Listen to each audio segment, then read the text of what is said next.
ओम नमो नारायण। आजकल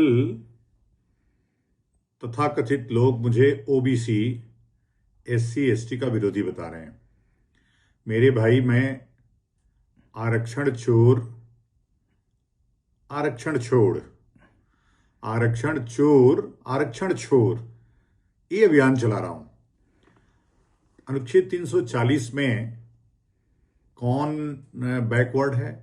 जो सोशल और एजुकेशन में पिछड़ गया हो उसके लिए वो अनुच्छेद है, उसके लिए आयोग बना करके सिफारिश करके आरक्षण देने का प्रावधान है।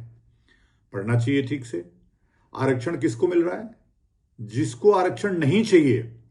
मैं ईडब्ल्यूएस की बात भी कर रहा हूं। यदि कोई फर्जी ब्राह्मण, क्षत्रिय, कायस्थ या जो भी ईडब्ल्यूएस वाला है और फर्जी कोई सर्टिफिकेट बनवा रहा है, उसका विरोध कर रहा हूं। उसको हटाओ, उसको जेल भिजवाओ। लेकिन जो बैकवर्ड बन करके 100 एकड़, 3-3, 4-4 फॉर्च्यूनर का काफिला, बड़ी बड़ी घर, बड़ी बड़ी गाड़ियां, मुख्यमंत्री, आईएएस, आईपीएस जो बन करके भी पिछड़ा बने हुए हैं, इनका विरोध कर रहा हूं। वो बेचारे पिछड़े जो गांव में बदतर जीवन जी रहे हैं, भूमिहीन हैं, जिनका सामाजिक स्तर आज भी बहुत निचले स्तर का है, जिनका आर्थिक स्तर बहुत निचले स्तर का है, जो अभी भी शैक्षणिक स्तर उनका बहुत निचले स्तर का है, उनके साथ खड़ा हूं। ऐसी 90% बैकवर्ड जातियां जो अभी अधिकार नहीं प्राप्त कर रही, मैं उनके साथ खड़ा हूं। मैं किसी जाति का नाम नहीं ले सकता, लेकिन यदि मुझे आरक्षण नहीं चाहिए तो मुझे स्वतः आरक्षण छोड़ना चाहिए। और यही इसी न्याय की बात, यही सामाजिक न्याय है। बाकी जो कर रहे हैं वो सामाजिक अन्याय है।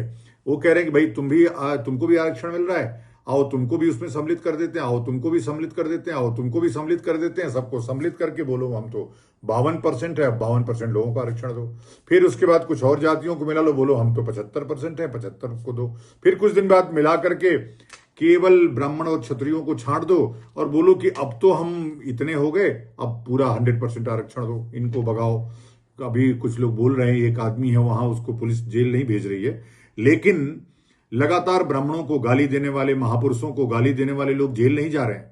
लेकिन एक अनिल मिश्रा जी हैं, ग्वालियर के बड़े वकील हैं, उनके घर भर जजेज हैं, वकील हैं। उन्होंने कह दिया कि संविधान निर्माता BN राव हैं, अंबेडकर नहीं।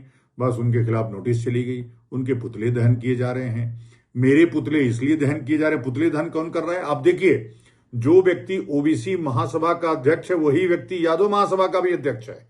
एक ही व्यक्ति दोनों महासभा चला रहा है, तो मतलब यादव ही ओबीसी है। अब ये समझना पड़ेगा। मैं ये नहीं कहता हूं कि यादव जाति में कोई शैक्षणिक सामाजिक स्तर से निम्न नहीं है, लेकिन जो नहीं है उसको आरक्षण छोड़ना चाहिए। और यदि 90% लोग सक्षम हैं तो उस जाति को ओबीसी से बाहर करना चाहिए, चाहे वो कोई भी जाति हो। बस मेरी यही मांग है और ये मांग रहेगी। और अंत में यही कि आरक्षण चोर, आरक्षण छोड़। ओम नमो नारायण। जय जय भारत माता।